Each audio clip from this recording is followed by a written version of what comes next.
Baik, semalam kita menyaksikan rang undang-undang perbekalan belanjawan 2021 diluluskan di Dewan Rakyat selepas bacaan kali ketiga diputuskan. Menerusi undi belah bahagian menyaksikan 111 wakil rakyat menyokong, 108 menolak dan 1 tidak hadir. Bagaimanapun, hari sebelumnya Tengku Razaleek Hamzah bersama dengan Tun Dr. Mahathir Mohamad menyatakan pendirian untuk tidak menyokong belanjawan berkenaan. Dan sebabkan itu, dalam situasi sekarang ini, Tengku Razaleek dilihat tidak bersama-sama dalam keputusan yang dilakukan oleh UMNO sendiri. Dan untuk mengulas lanjut, saya nak bersama dengan Profesor Dr. Siva Murugan Pandian, iaitu penganalisis politik daripada Universiti Sains Malaysia USM.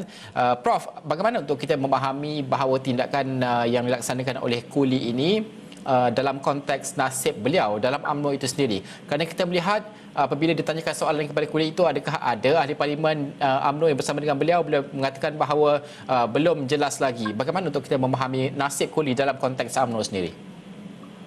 Saya merupakan nasihat UMNO dan seperti tindakan beliau untuk bersama dengan pemimpin pembangkang dilihat tukar diterima oleh Akademi dan juga sebagai satu isyarat yang boleh mengirukan kepada parti. Tapi beliau sendiri menyatakan bahawa yang boleh dibuat di parlimen adalah mengambil keputusan berdasarkan kepada pendirian sendiri dan bukannya parti. Bermakna kita wujud satu garis pemisahan. Apakah beliau mengakui boleh melakukan tindakan berdasarkan kepada pendudukan sebagai seorang ahli parlimen ataupun menepikan keputusan yang dibuat secara menyeluruh dan konsensus pendirian bahawa ketua BIS yang akan mencadangkan satu keputusan. Dalam konteks ini saya percaya UMNO sendiri pun akan berada dalam keadaan yang sukar untuk membuat keputusan. Malahan bukan mudah untuk mengambil tindakan ke atas seorang pemimpin yang berpengaruh, yang ada di bawaannya, apatah lagi mengetuai jemaah penasihat. Dan saya percaya selagi tidak ada aduan, selagi itulah UMNO melihat ini bukan satu isu yang boleh dibesarkan kerana boleh mempengaruhi sokongan di peringkat akar undi. Bagi saya melihat bahawa tindakan Tengku Razaleek merupakan tindakan sebagai seorang ahli parlimen yang walaupun dilihat memberikan mesej atau syarat berbeza, tetapi keputusan yang dibuat beliau tidak hadir. Bermakna beliau mengambil keputusan untuk berkecuali daripada menentang terus, tetapi keputusan itu dilihat tidak mempengaruhi kedua pihak. Apa hal tuju yang boleh dibaca terhadap Kuli ini dari segi konteks politik, hal tuju politik beliau sendiri selaku ahli parlimen maupun ahli UMNO sendiri, dan adakah dengan perjalanan dan juga pendirian beliau ini, beliau mampu menarik pemimpin-pemimpin lain bersama dengannya mungkin dalam UMNO sendiri?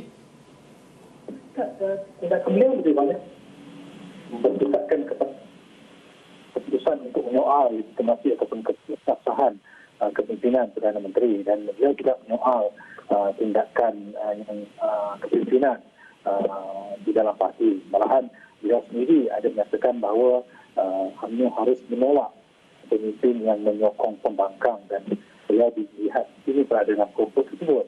Terlepas tidak, ini akan memberikan satu keadaan yang tidak begitu bagi UMNO sendiri. Bagi saya, barangkali Kuli akan membuat keputusan berdasarkan kepada pendirian parti. Beliau mungkin melihat bahawa itu perlu dilakukan untuk mengambil keputusan bersetuju dalam tidak bersetuju, membuka ruang kepada beberapa pandangan ataupun keputusan yang mungkin bersanggah dengan majoriti.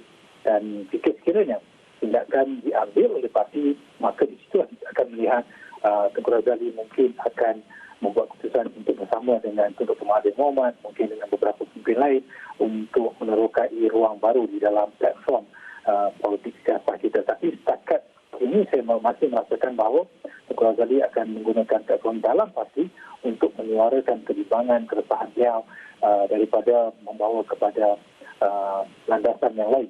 Walaupun dilihat bersama dengan Tun Dr. Mahathir 2 hari lepas, tetapi itu kita lihat adalah berdasarkan kepada keputusan untuk menyoal legitimasi ataupun kedudukan Perdana Menteri serta bagaimana mahu menggunakan itu untuk menzahirkan undi secara tidak percaya, tidak langsung ke atas Perdana Menteri yang tidak percaya. Dan dalam konteks parti, saya rasakan Presiden parti sendiri pernah menyatakan bahawa sokonglah secampur sekalipun pada bulan September lepas. Barangkali di sinilah kita melihat dia boleh memberikan satu isyarat yang berbeza-beza kepada ahli dan juga pimpinan parti. Dan pimpinan parti juga harus membuat satu keputusan yang hakiki dalam menyalurkan sesuatu kenyataan, apakah itu bersifat peribadi ataupun bersifat pendirian parti, jika sekiranya datang daripada seorang pemimpin yang berpengaruh. Bagaimana untuk kita membaca kerana apabila Tun Dr. Mahathir Mohamad dan juga Tengku Razali sendiri mengatakan bahawa mereka menyeru untuk ditolak Belanjawan 2020 dalam bacaan kali ketiga, itu tidak berlaku, kita melihat kelulusan 111 ahli parlimen. Namun pada masa sama, adakah kita melihat kerjasama kedua-dua tokoh politik ini akan terus menjadi umpama badai yang mengganggu pentadbiran Kerajaan Perikatan Nasional ataupun menjadi cabaran utama kepada kepimpinan Tan Sri Muhyiddin Yassin sendiri bergerak ke hadapan?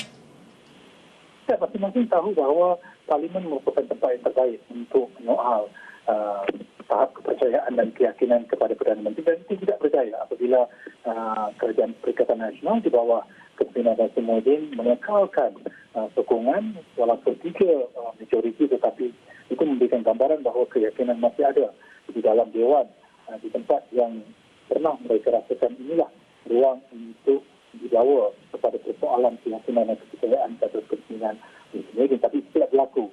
Terpastilah mereka akan mencari ruang-ruang lain, barangkali secara keterusan akan mempengaruhi persepsi dan juga melahirkan ketidakyakinan ke atas kepimpinan Perdana Menteri, kerana masing-masing mempunyai pendirian yang sama, mahu melihat bahawa boleh membuka ruang kepada persoalan ke atas kedudukan kepimpinan Perdana Menteri. Apatah lagi dalam kedudukan sekarang, seperti ruang baru akan diterokai, mungkin akan membawa kepada kerjasama dengan pihak yang lain, dan yang ketiga mungkin juga akan mendesak untuk dipercepatkan pilihan raya umum walaupun kita masih berhadapan dengan pandemik COVID-19. Dan saya rasakan ia tidak akan berakhir sehingga ke pilihan raya umum.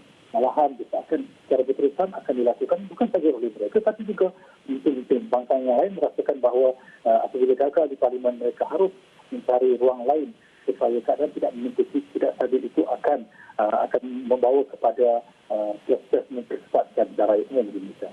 Okey, Prof, terima kasih kerana mengulas perkara tersebut dan juga berkongsi dengan kami di Astro Awani. Profesor Dr. Siva Murugan Pandian, penganalisis politik daripada Universiti Sains Malaysia, membincangkan tentang situasi politik semasa pasca pengumuman kerjasama oleh Tun Dr. Mahathir Mohamad dan juga Tengku Razali Hamzah, dan sudah pasti kelulusan Belanjawan 2021 bacaan ketiga di Parlimen dan di Dewan Rakyat pada semalam.